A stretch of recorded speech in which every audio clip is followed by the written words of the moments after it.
Hello everyone and welcome to another track guide video, and today we got Lago Maggiore in Group 4, and for this track guide video I decided to go with this WRX, and we are on the racing medium tires. This might be one of the two cars that you can use.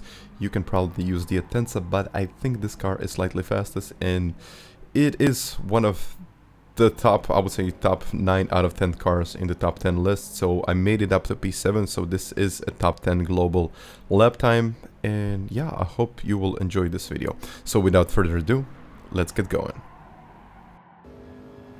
Okay, let's get going with this track guide video, and first I would really appreciate if you liked and subscribe to the channel. Yeah, that really helps. But the van on the left is your first braking point, and whenever you try to turn with this car, you don't want to turn with a lot of trail braking. So you gotta downshift in the lower gear and then let the car rotate on its own. For example, I'm doing something like that in here. So as you can see, I'm going down in second, and then when I reach the curb, I'm going down in first.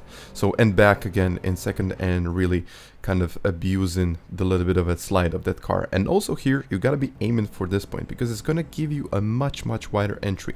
And also let the car do the turn and use the curb to even further rotate the car. And once again, we're gonna move the car to the left, use the banner on the left as some kind of an indicator, but make sure once again not to use too much as you approach the curb. So you first have to brake and then let the car do the turn with as minimal as possible of that trail braking, so you can maximize your exit speed. And of course you have to let the car to rotate on its own. So here once again I'm using the curb, actually the ending of the curb, as a reference here, and just make sure that you do slide a little bit. So the car will start to slide and you want to use that slide to your advantage. So I know sometimes it can be a little bit hard to rotate the car like that, but trust me, it took me a lot of tries to get this one right. And even before the curb, try to accelerate, because this is going to give you a much better lap time here.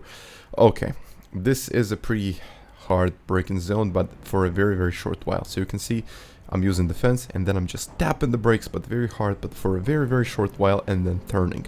So it can be pretty useful to let the car do the turning on its own. And here you might seem like, okay, you're probably abusing the track limits. I'm abusing the track limits on pretty much any track, but whenever you upshift in the higher gear, the car gets a little bit of that rotation. So I upshifted in the 5th gear, it gave me a little bit of rotation that I needed, and of course I stayed on the track. In 4th gear, you would lose a bit of momentum, and you would also lose a bit of that rotation, and of course straight line speed. So here, 50 meter sign, we're braking using the curb, actually the ending of the curb as a reference to turn, and same thing as before you actually start to turn in heavily, you have to let go of the brakes, and then you will get a much better feeling of the car, and the car will actually rotate, and you will eventually make the turn.